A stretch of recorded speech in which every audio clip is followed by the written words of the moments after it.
So welcome to Trainer Talk. I'm Dr. Rebecca Jorgensen, and I'm joined here today with Dr. Marlene Best, and I'm so excited to have you with us, Marlene. It's so great to Thank have you. you. Thanks, B. I'm happy too. So let me introduce you. Yeah, here Karen's saying that she just can't get enough of you, so here she is. Hi, Karen. Nice to see you. It's lovely to say hello in the chat box and tell us where you're from. It's great to have you. I'll introduce Marlene. So Marlene is a trainer in Ottawa, and she works out of the OCFI with Sue at the Ottawa Couple and Family Institute. And also she is a professor at the University of Ottawa, where she's a clinical professor there. And she's been doing this work. Gosh, Marlene, I think I remember you coming to my first externship, and I'm trying to remember what Sue said about you, but you did a breakout group of some kind. We were at the old Elgin Hotel. Oh my goodness, that's a while ago. And I think you came and did something in a small breakout group. I don't quite remember what it was, but I think it was maybe the first or second time that you had come. So that would be back probably around 2005 or 6 or somewhere in there. Yeah, maybe 2004 or 5. Yep. Yeah, that fits right. Yeah, so it was very, very fun. Yeah, of course, you didn't know who I was among the group of externs there. But I remember you, and now here it is. It's so fun to be doing things with you like this and other things as well, just as we're, EFT trainers together. So thank you for being willing to donate your time to come on here and help us, our viewers, our participants, to discuss softenings and answer some of their questions, and just have a dialogue with me about it. It's very, very fun. And lots of folks have seen you recently in Oakland, and we just have people here from Slovenia, from all over the world, from Canada, from America, so New Zealand, so it's very exciting. Welcome to all of you. We're so glad you're here with us. This is exciting. There's Peter from Kingston. He's 2 hours from me. That's so fun. Hi, Peter. Yeah, this is wonderful. Folks from Romania. All over. Yeah. My goodness. So very, very exciting. And I've had folks write, Marlene from Africa, South Africa, and other places who are now sleeping, who are very excited to see the replay. So hello to all EFTers out there who happen to catch this either live or on the replay. So the folks in Romania, they should be in bed. Wow, that's phenomenal. Hi, Romania. Amazing. Very devoted, EFTers from all around the world. And Australia, fabulous. Yeah. Well, welcome. I'm thrilled that you're here. So Marlene and I have met and have been chatting about your questions. We received a bunch of questions, Marlene, that you and I have reviewed, and they're not too uncommon questions when we begin to talk about pursuer softening. And I guess one of the things we want to say at the outset is that there's a lot of questions just about pursuers, especially before de-escalation, how to work with pursuers. And we're not really going to touch that at now, because we want to really focus on the change event, the pursuer softening, the stage 2, the 5, starting the 5 with the pursuer and moving into 7 when you have an engaged withdrawer. So I guess it's good for us just to acknowledge what we're actually doing, and that there's some of those questions that we'll, I'll try to answer later or try to bring someone else on to address. Because we know there's lots of questions about working with escalated pursuers. So today we're going to focus on stage 2, right? The change event, pursuer softening. Capital P, capital S. Capital P, capital S, yeah. After the withdrawers re-engaged. Right. And we're wanting to start then working on the second order change with the pursuer. Right. So let's lead into that. Let's go ahead and lead into that. How do we know we're ready for beginning that process? Well, I guess the first thing that we need to have before we can even move into stage 2 is we need to have stage 1 de-escalation, which is the first change event, right?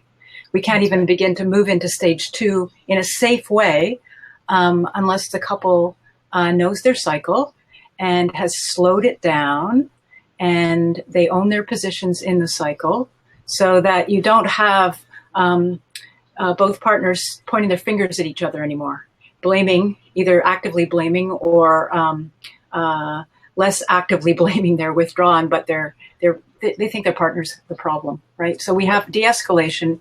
Everything is slowed down.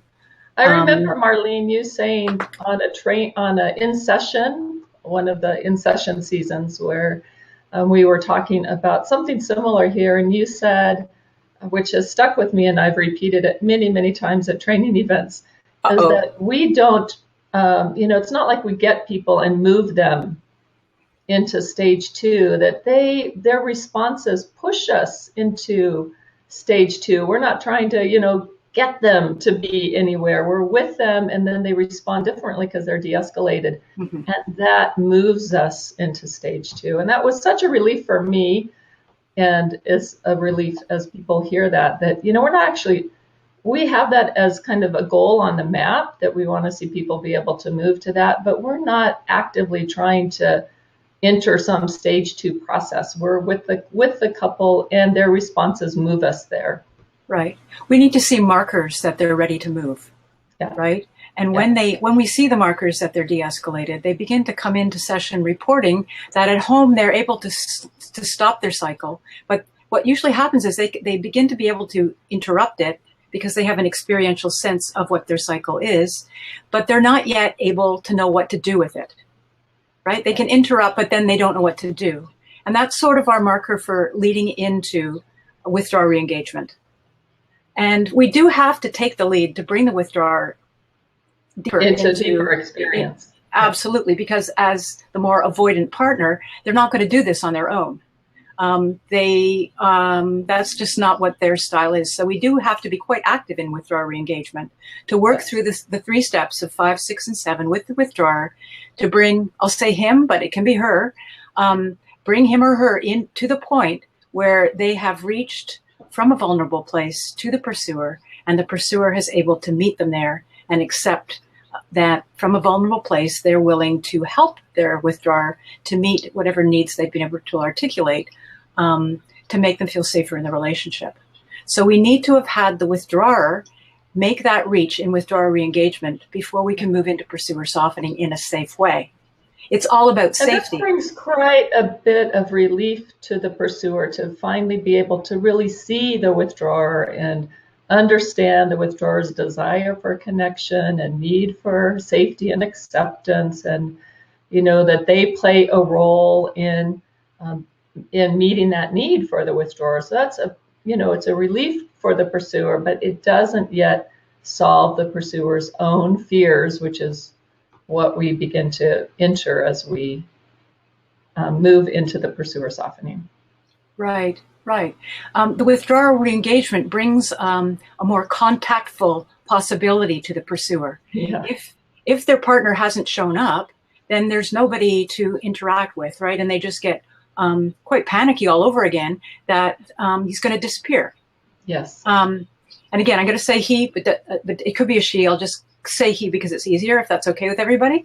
But know that at least 40% of my clinical practice anyway are female withdrawers, either in opposite sex or same sex partnerships. So, but I'll say he just for to make it easier. But he has to show up. We want to create. We're in the business of helping them create a new emotional experience, a new corrective experience. And if the withdrawer isn't re-engaged, they can't stay there for the intensity of this change event that we're entering as we enter pursuer softening. Exactly. And if we ask the pursuer to open up and be more vulnerable and the withdrawer can't show up, then we're just going to lead them into the cycle again. And that is going to be a confirming rather than a disconfirming experience for them. So the withdrawer has to be re-engaged. And what typically happens as a marker for when is the withdrawer engaged enough, and when do I move into pursuer softening is often a question I get.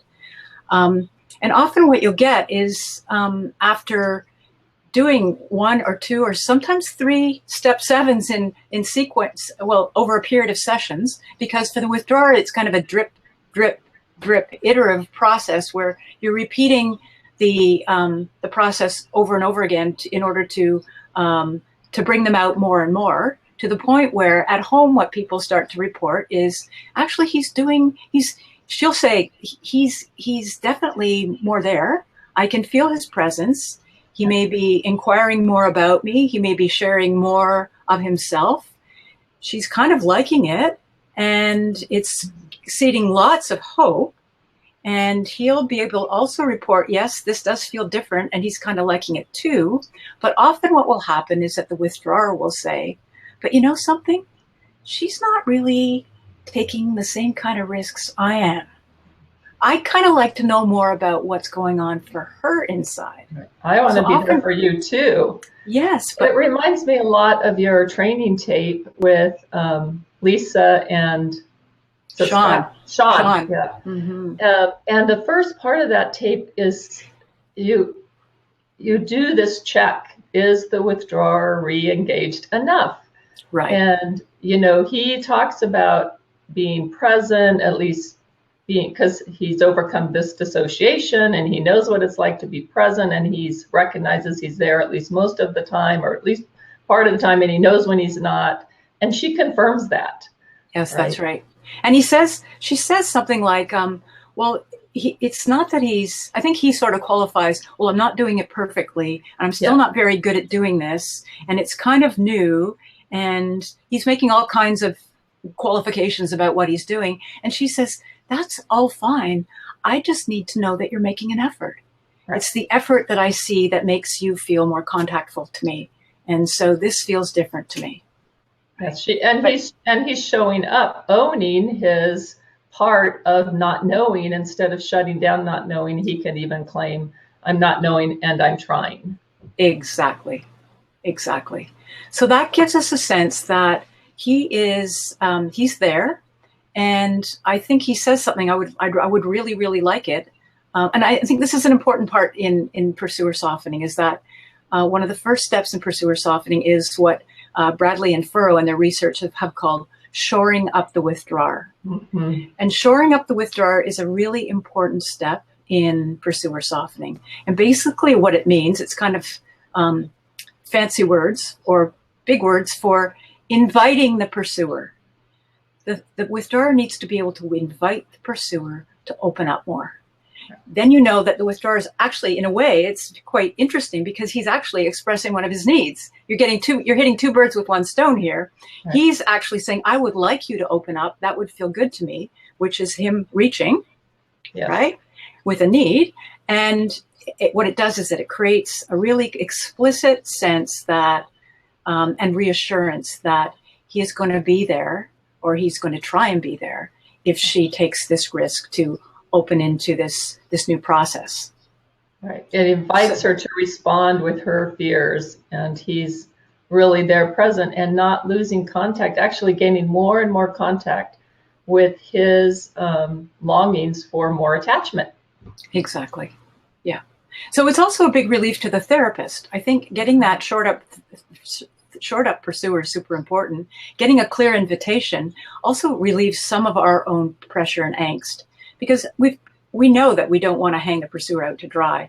And if we have confirmation in a specific session that our withdrawer is re-engaged enough to make an invitation to his partner to open up some more, then at least we know that there's a good semblance of possibility that he's going to be there when she begins to open up in a step 5 to touch into some of her more deeply held attachment insecurities.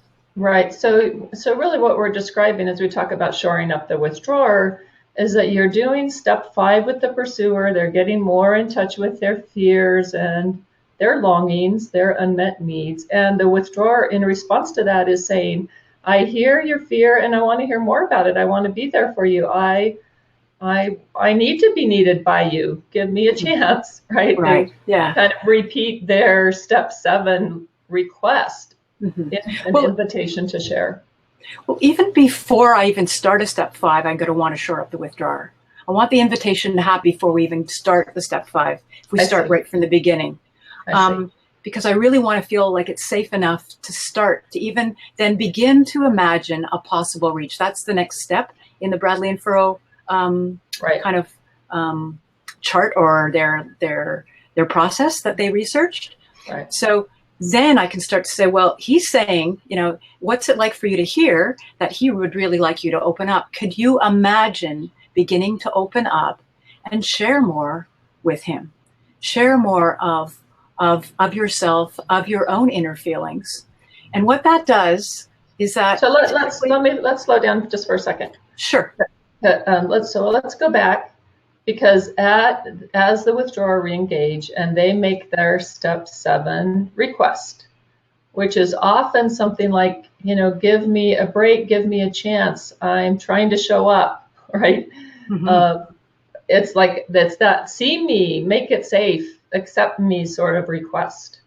Mm-hmm. And then you're saying now as we're going to process this new place that the withdrawer is coming out, and we haven't necessarily dug very deep into the step 5 fears of the pursuer. No, we're not there yet at all. Coming back to the withdrawer, and we're saying, so here you guys are doing this more safe thing. The pursuer's hearing you, they're responding to you. What's that like for you? And they're going to say, I like it and I want more of it. In fact, I want it to be more reciprocal. Mm-hmm. I don't want to be the only one asking. Mm-hmm. I'd like to hear more about your inner world. Yeah. Mm-hmm. From a soft place. Yes. Right. Yeah. Give me a chance not only to see me, but give me a chance to see you. Right, exactly. So that's a sign for us that we can begin then to pass something by the pursuer, which is, can you imagine beginning to reach or beginning to open up even to your partner from a more soft, vulnerable place, and share some of your, and these are attachment laden affects, some of your sadness, some of your tender places, some of your longings for connection. So what I like to try to get up and running in the possible reach is her longing to reach for him. Right. Yeah. I want to see if she's willing to begin to talk about, yes, I would really like to do that. And what happens usually when we kind of prime the longing, prime the longing. That's the word I was looking for. When we prime the longing, is in the longing up pops the fear. Right. So usually what comes out of the priming of, can you imagine the possible reach, is yes, but. Yes, I would really like that, but I'm really afraid. And they have all kinds of really good reasons to be afraid, right? They have a history of perhaps their whole life of experiences where people haven't been there for them. And in their own in this relationship where there have been times when their withdrawer was checked out or dismissive or zoned out or somehow pulled away and avoidant. And they don't want to reproduce that again. So sometimes they'll say things like, I have a couple that I was working with last week. She said, well, I know you've been coming out more and I know you're sharing more. And it feels like actually I'm beginning to have a relationship with a really different person. And I really like that. But I'm and I would like to share even more, but I'm still sort of waiting for the other shoe to drop. Right. And so there's that legitimate this is a new person I don't know very well. And we haven't reliably been connected, and I certainly haven't ever called on you to be there. Or when I did, as this new person, right? As this new person, I've never tested. I've never called on you yet, and the person that I used to know didn't respond in this way. Right. So by priming and cueing the possible reach. Up come both the longing and the fear. Yes, I would like to do this, but it's really, really scary. And from there, we move into, I think, what ends up being the bulk of pursuer softening, and that's the processing fears of reaching. And when we touch into the fear, what's embedded in the fear are view of self and view of other, right? And so the bulk, what Bradley and Furrow found in their research is that the bulk of pursuer softening, it takes place in the theme of processing the fears and working at a deep level to explore, expand, and experientially feel the fear related to view of self. I'm not okay. I'm not lovable. I'm, in the case of trauma survivors, I'm toxic, I'm dirty. And view of other, meaning if he actually sees me the way I really am, he's not going to want me. He's going to put on his running shoes and take off. I'm going to be too much. I'm going to be too needy. I'm going to be too big. This relationship, which is starting to actually have some hope in it, because he has stepped into the relationship, is actually going to take another turn south. And so it's risky business. Right. It really brings up so many fears for the pursuer. And we're going to spend a long time processing. So when we talk about view of self and view of other, one of the things I really, love about these concepts or about this experience really of being with people is because we're working there's enough safety because they're de-escalated and you have an engaged withdrawer. There's a safety that we're working at a much deeper emotional level. And this kind of opens up the possibility of these deeper experiences, which is where our self-construct, the way to say view of self or view of self comes up, right? And then our experience of others. So it allows this place inside of us to be malleable, to have the possibility of experiencing ourselves and others differently because of the depth of emotion that we're working. It's nothing that we could really do earlier or in stage one. You just can't get to that depth of experience that really changes a sense of self and a sense of other. Absolutely. You need to have that de-escalation and that safety to be able to go, as I call it, into the deep end of the pool, where people's toes are no longer touching the bottom of the pool like they are in stage one, but they're actually kind of treading water and moving into kind of a riskier place where some of those really, really core senses of self, as you call it, self-construct, are being worked with. But in order to get a revision of those often rigidly held beliefs about who we are, we do have to go very experientially into the depths of those tender places. Right. So what happens is in that zone of processing fears, is we have to have both the longing to connect and the fear of connecting up and running at the same time. So that's where I find using parts work and framing it as parts work as really, really helpful. So on the one hand, it feels you want to get some sense of what they imagine it might be like to actually connect. It provides movement and momentum towards something. If you don't hold both pieces at once and just deep dive into the fears, which of course where we absolutely have to go, there's a sense of spiraling down into there's no way out. There's no way out, right? But the longing not only holds the hope and motivation, but it holds the attachment piece, yes. Right? I long to connect with you. I long to be closer with you. I long to know you. I long to be with you and share with you. But I'm terrified of how I'm going to feel and see myself, and I'm terrified about what you're going to see about me. So we've got these fears that are terrified, and we've got this longing that is tentative but strong, because we know from attachment theory that there's nothing more powerful and important in our lives as human beings than to reach, right? But so what we're doing in parts work is we're trying to work and process the fears so that, not that they go away, because they're not going to completely go away, but they get processed enough and soft enough that the partner can reach through the fear with the longing to make the reach. Right. The pursuer can be inside of this fearful experience and not be shut down or frozen around it or lost in it. They find a way through. Exactly. So to do that, I mean, this is big stuff. This is big stuff. This is big stuff for the pursuer. All of us. And it's big stuff for us too. Yeah, because guess what? We're in there resonating limbically with our clients, right? Right. So we're in the deep end too. We're not, our toes aren't touching either, but we know how to swim, and the model gives us floaties, right? Yeah.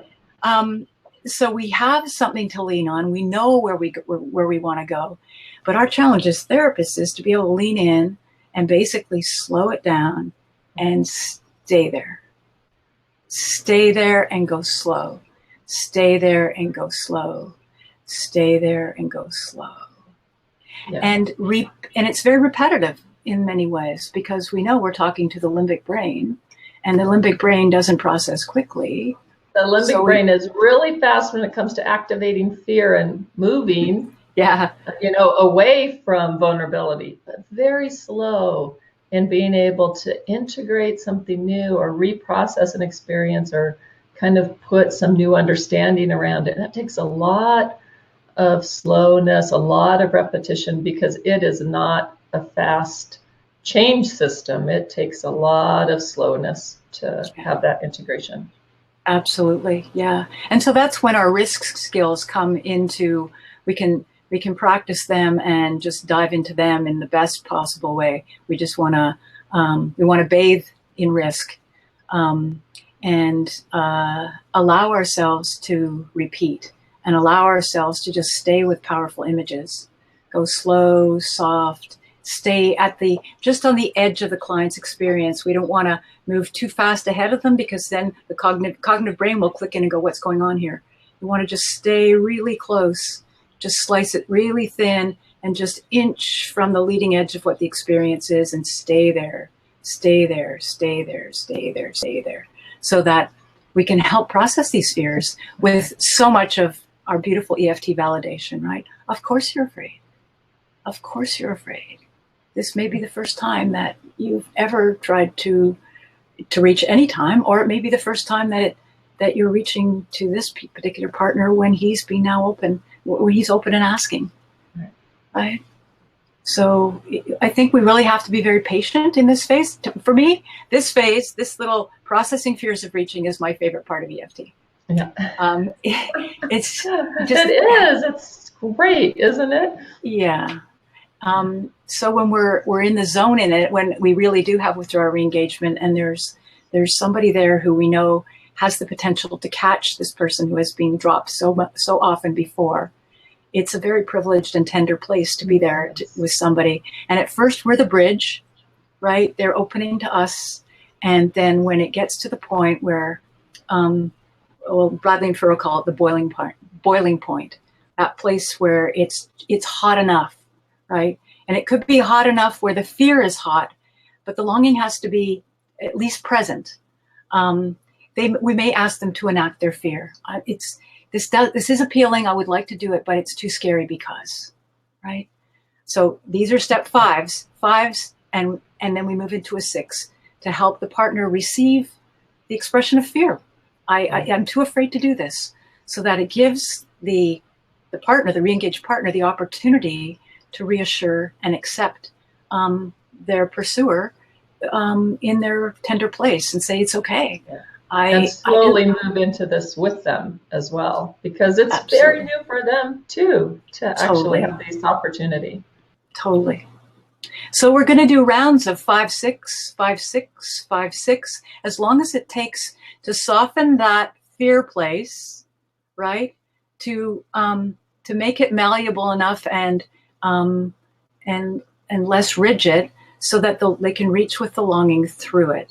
And when it gets to a boiling part, when some of the fear has been processed enough, then we can heighten the longing.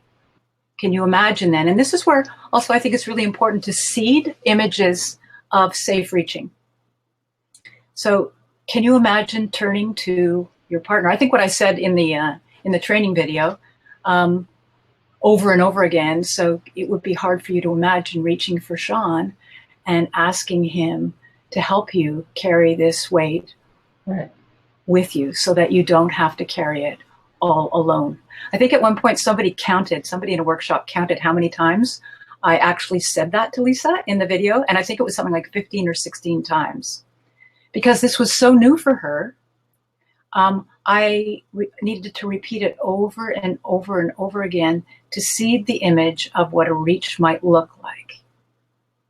And you're with her, and with that imaginal exposure, it offers the opportunity for the block to come up, you know?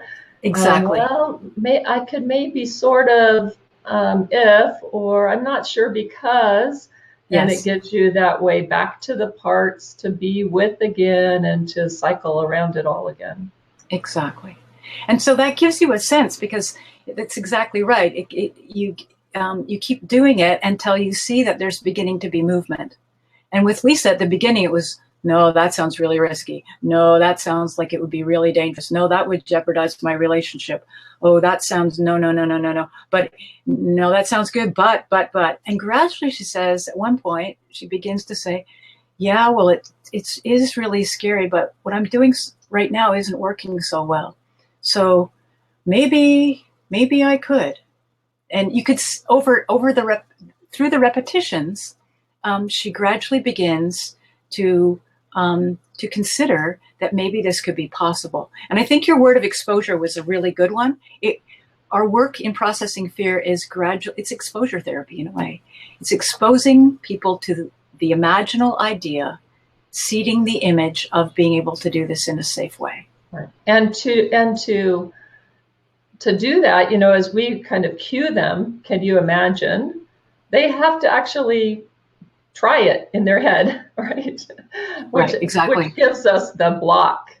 Right. And so when they say no, or no, I can't, or I'm not sure, we're really ready for that. We expect that we're going to hang out here processing blocks, and we want to be able to kind of peel back all the things that would be kind of getting in the way, and it gives us that opportunity to continue to prime the longing and process the block. Prime the longing and process the block. Right. And I like your word. It's an opportunity, and I think if we see it as an opportunity, oh, here's another block that we can work with, instead of, oh no, not another block. I'm never going to get there. I'm never going to get this persuasive thing. You know, it'll take as long as it takes. But if we do see it as an opportunity, how wonderful for that pursuer who's been holding all this stuff inside for so long to now finally have the opportunity to let each piece come up one after the other, whatever they are, and for us to greet them and go, oh, well, here's another one. Well, of course it's here. It makes perfect sense. Well, of course, here's another. And then moving from 5s to 6s, right? So this, hold on one second. So this processing the blocks, one of the which would be the processing the fears of reaching, right? One of the things that Bradley and Furrow found and wrote about in their article is that this shift from view of self to view of other, that oftentimes, you know, if one fear comes up and we're with like, oh, I don't know how, or I'm undeserving, or no one's ever been there for me. It's something about me, view of self. And then as we're there with that, and we imagine, you know, could you imagine sharing now that this other, well, you've never liked it before, the view of other comes up, and that we're going to cycle often, not depends on each partner that we're working with, each pursuer that we're working with, but that we can also be watching for that shift so we can reflect which fear is actually running. Is it that I don't know how, and I'm ashamed, or I'm undeserving, or I'm unlovable, or, you know, you won't really want me if I do this, or I'm not sure you could be there. You know, I'm not sure you could be there. Yeah. And that's an opportunity, really, sometimes to help the engage withdrawer reaffirm, I am here, and I want to hear, and re-invite into sharing again. Exactly. So that's exactly what we want to do in our enactments. We want to, if we can track it, whether it's the view of self or other. Sometimes one is implicit within the other, but if we can track one that is clear, we can then get the pursuer to enact that as a step 5 enactment, and have the re-engaged withdrawer then reassure and provide the support and the disconfirming response that soothes and allays and comforts some of the pursuer's fears, in order for her then to begin to feel safer, to eventually be able to make that reach. So then we do those 5 6s, get the 6 enacting back to accept and to revise the pursuer's fears, embedded in the viewer's view of self and other. And then we try and work it to the boiling point where the fear is malleable enough, and we ask her then to reach for her need to be met, whatever that need is. So it might be, I need you to be there and show up. I need you to be patient. I need you to reassure me over and over again. I need you to let me know that my need isn't too big. It isn't too big. I need you to reassure me that you're not going to check out again, that you're going to be there with me no matter how big I get. Whatever that is, the reach is what she absolutely needs in order to feel safe in this relationship. And that's the step 7. Yeah, and it's the antidote to what she's feeling in the room, right? So it's really a here and now experience. What I need from you right now is I'm feeling this. Absolutely. So when she makes that reach, and the reach itself is usually quite short, the big work is in the processing the fears of reaching, and the enactments back and forth to try and process those fears and get the withdrawer to disconfirm and reassure her and accept that she's just fine the way she is. And often withdrawers will say, this is the lovely person I knew when I first met you. When I first met you, you told me all kinds of tender things. And I love that part of you. I love that you were tender. I love that you were soft. I love that you have needs. I love that you lean on me. I love that I was important to you, that I could be useful, that I could help you. That I love that. I love that being that way for you. And I still am that way. And I know that I screwed up, but it's different now, right? Yeah. I'll do my best. I even had a withdrawer say, I love that you're complicated. Like the pursuer is kind of anxious and avoidant, and the withdrawer said, I love that about you. That's one of the things that, like, she thought that's her kind of her worst sense of self.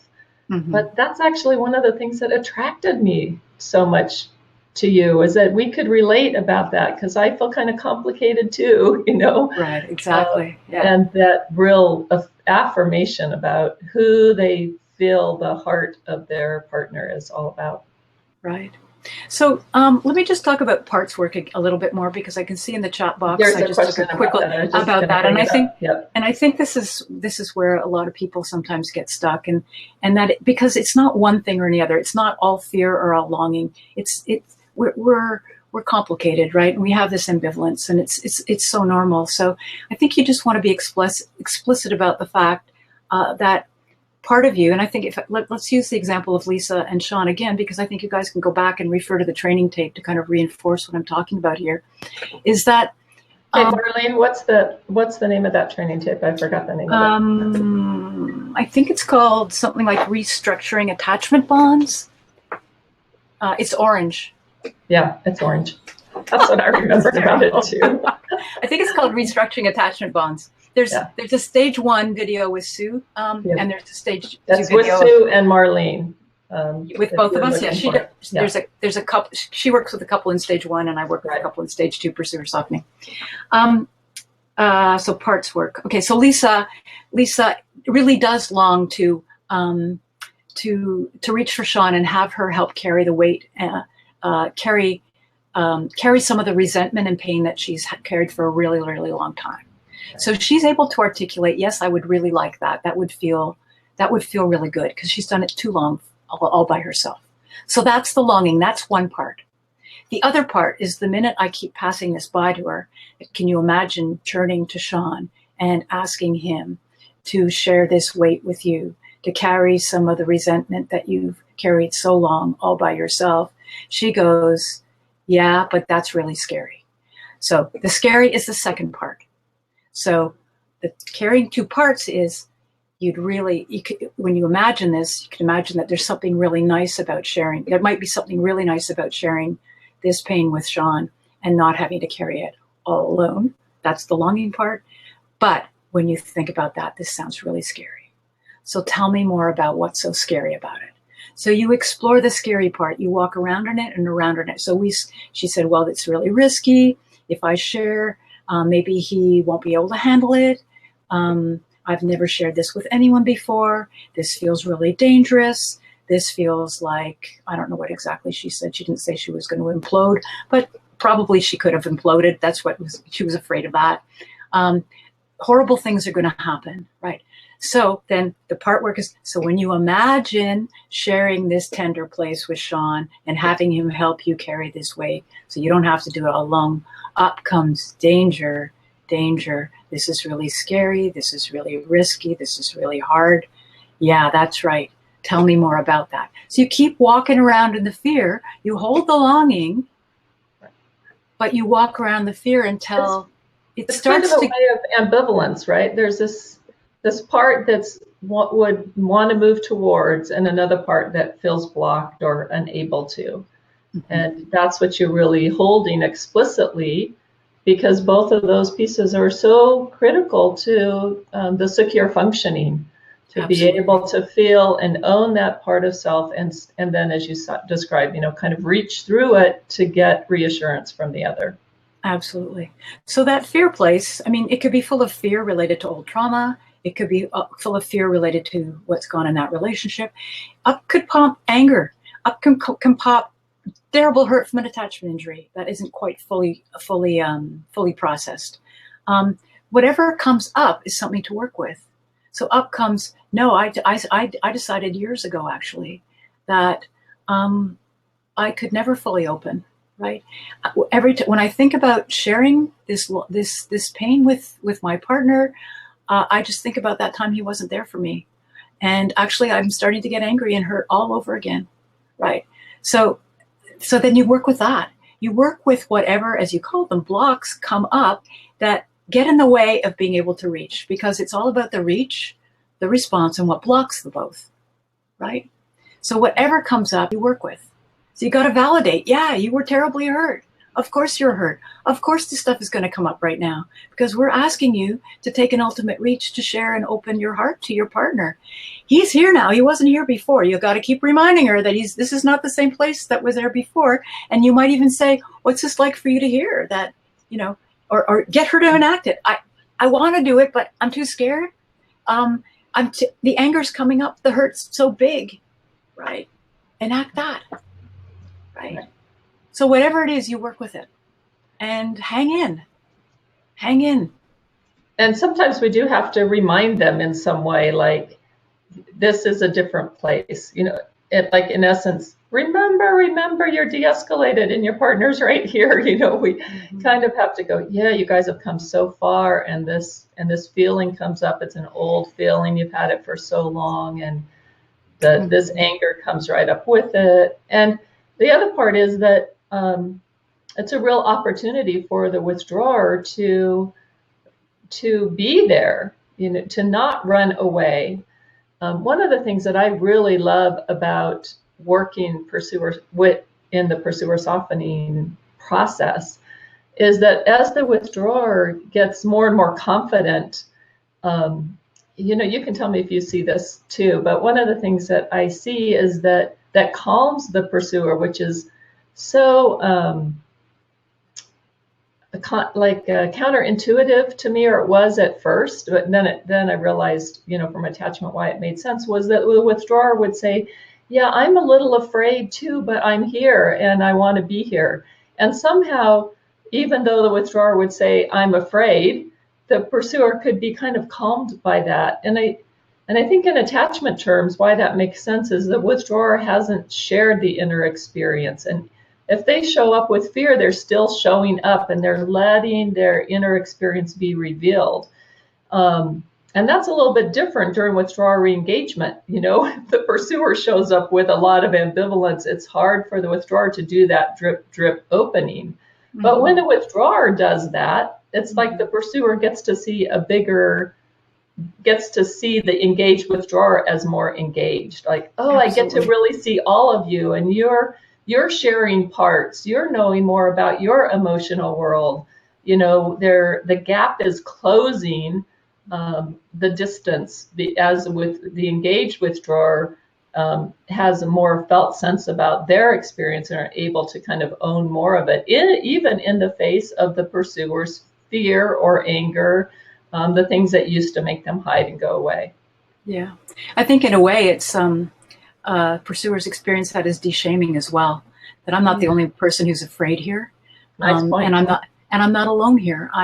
We're both Right. afraid. We're both afraid, but you're right. Like you haven't disappeared. You're showing up. I never needed you to be like a knight in shining armor. I Right. needed you to be here, right? You tried to be a knight in shining armor, only you're riding the wrong way on the horse, Right. right? And now you're showing up as a man, a human being who is afraid, and yeah, so I'm afraid too, and so maybe that's not so bad.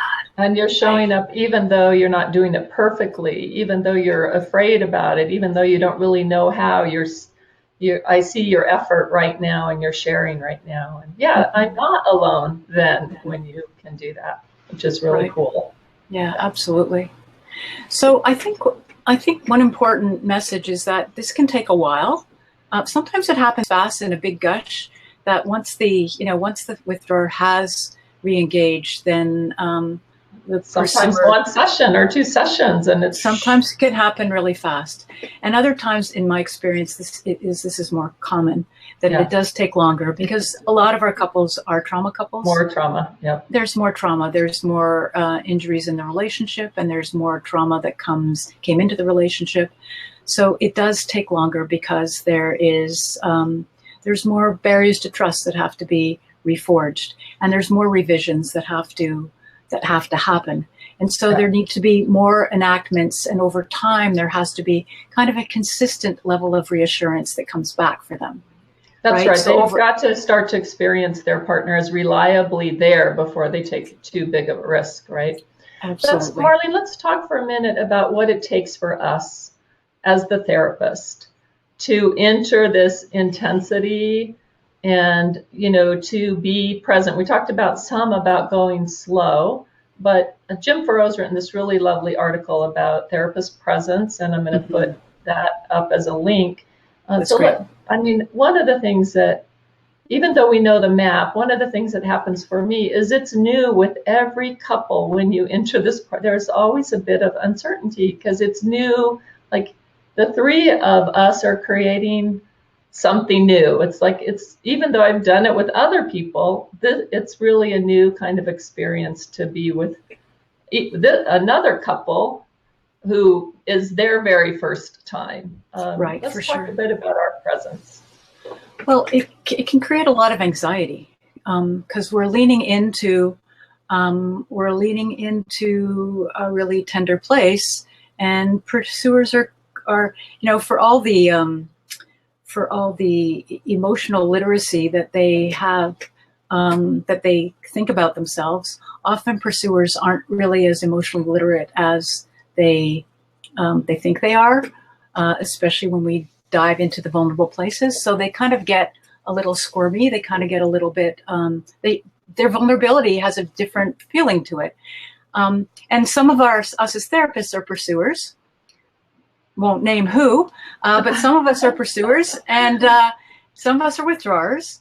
But I think as a therapist, I'll It speak. can also be confusing, I think, as we're learning how to do it and being there, because I can remember my first supervision through a pursuer softening, and I'd like, this pursuer all of a sudden sounds like a withdrawer. What is this? Mhm. Like the fears and the kind of going away that would happen. Sure. And I would start to feel so confused, Yeah. that the pursuer wasn't just like wanting to reach all of a Yeah. sudden. Well, Kenny Sandifer, the trainer and our colleague in Nashville, has an image I understand, which I've used because I've heard about it, is that pursuers are like dogs chasing cars. And when the car stops, they don't know what to do. Right. So with, in some ways, withdrawal re-engagement is a pursuer's dilemma. Yeah, that's right. They know how to externally go looking for, but when their withdrawer actually shows up, then they're kind of faced with a mirror in front of their faces. And our challenge as therapists is to help them to go inside. And it's so so hard. That can create a lot of anxiety for the pursuer. Right? And for us. And then by we hear the pursuer say things like, I didn't know what I was asking for. Like, do I really continue down this route? You know, that ambivalence can come up quite. Their intensity around wanting can now also start to be more intense around their fear of the block, right? Which can create so much anxiety and uncertainty make us a bit wobbly. For sure.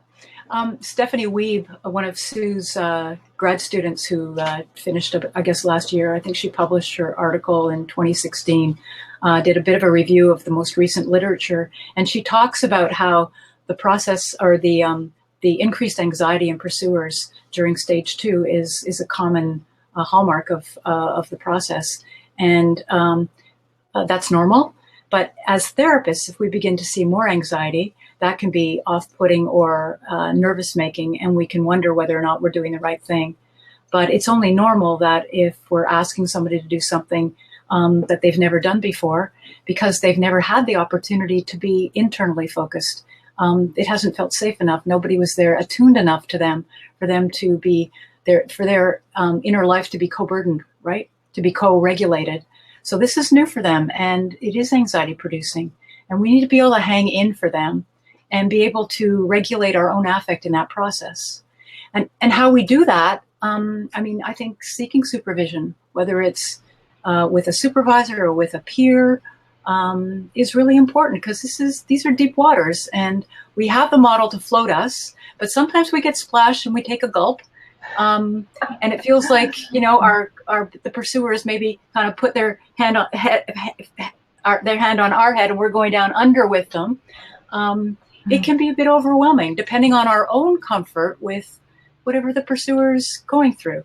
Well, and so being able to stay parallel process, we're entering something new, we're inviting them to enter something new, and it really is helpful for us to have some experiential help as we do it, because we're creating kind of a new ability and confidence in our own system. Absolutely.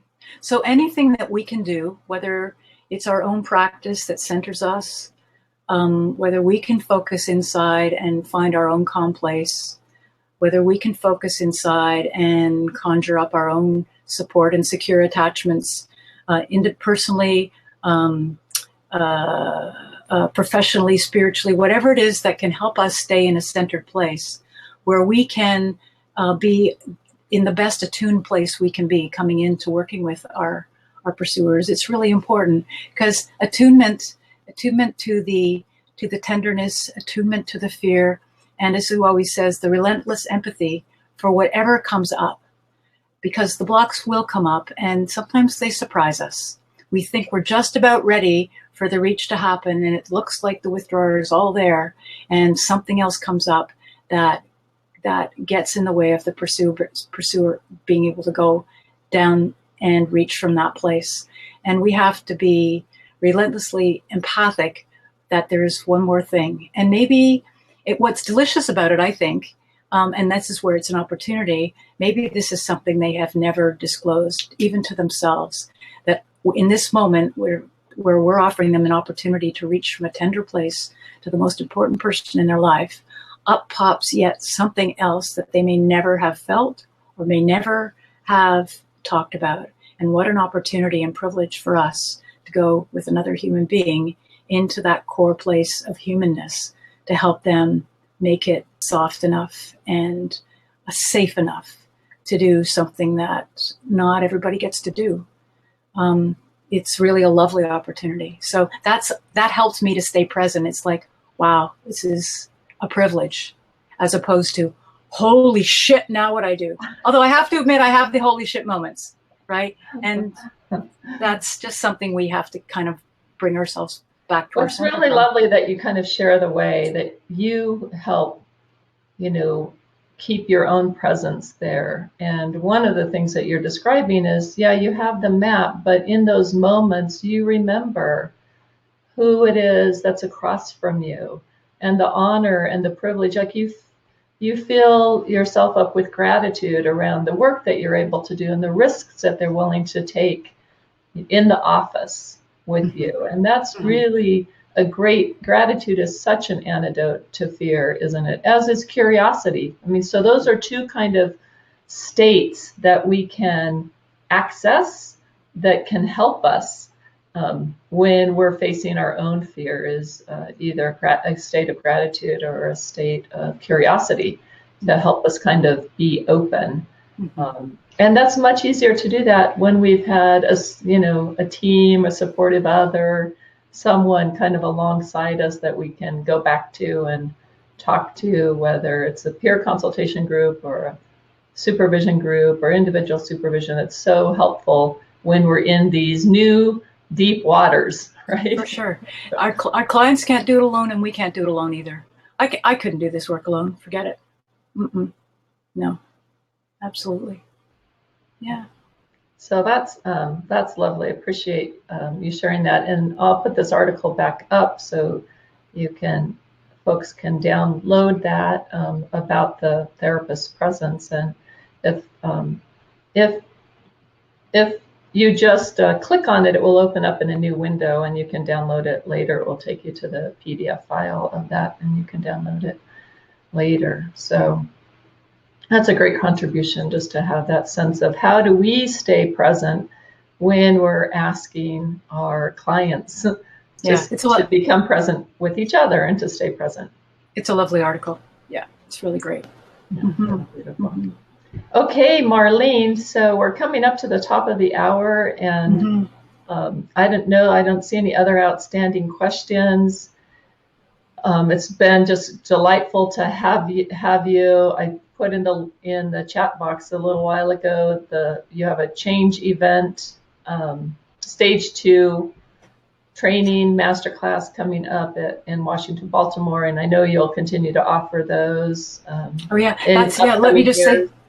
Yeah, I'll just say something more about that. That's a fun workshop that I do with Catherine Ream, and Catherine Ream is the director of the Washington Baltimore Center, and she did her doctoral dissertation on withdrawal re-engagement, and so we have a fun time over a weekend where she takes the lead role in talking about withdrawal re-engagement for a day, and I do pursuer softening in the second day, and we chat back and forth on the opposite days, so we kind of comment on each other's work and try and bring out teaching points for both of the change events. And it's a really fun thing to do. So if anybody would like to join us, that would be really fun.